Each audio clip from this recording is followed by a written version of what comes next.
And now that we have this global picture, let's focus a bit on each genre. And first, let's start with the runners. So runners are basically the most exploited games since the creation of hypercasual. And so it remains a very safe bet for the players because it's really straight to the point. In a video of a runner, it's really easy to understand that you're moving forward, aiming for the arrival of the track. It's really something that makes sense in the player's mind. But what is interesting to see is that the market evolved a lot between the beginning of a hypercasual, where you had 2D games, infinite runners with very minimalistic visuals. Um, it's definitely not possible anymore in 2020. And as you can see with the 3 references of very successful runners published lately, you can see that it really matters to offer something fresh in terms of storytelling. For example, the 3 games that you see offer each a unique and universally understandable, again, storytelling. For example, in Master Thief, everyone knows the cops and robbers game. It's a code, a cultural code that everyone has. Then the depth of this game is really crucial too.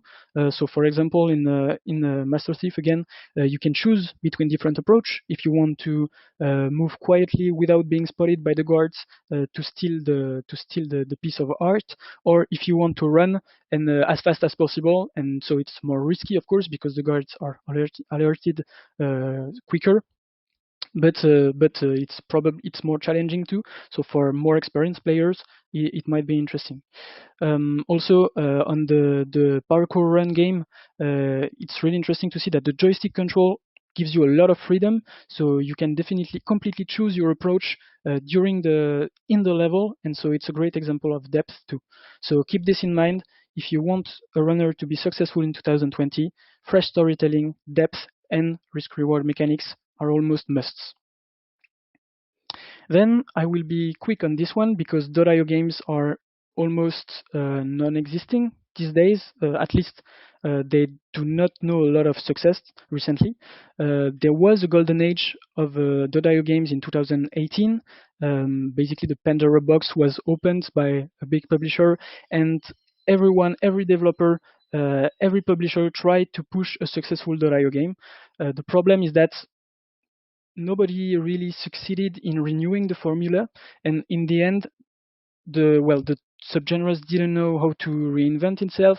The gameplay mechanics remain quite similar, and so in the end, the players got bored of this kind of games, and it had, of course, a direct impact on the CPIs, on the global CPIs, because they all exploded. It doesn't mean that .io game didn't influence the whole industry, and on the contrary, especially it influenced the runners because since 2018, the idea of implementing bots enemies, so fake competitions in runners, for example, is extremely successful. So it still brought something to the industry.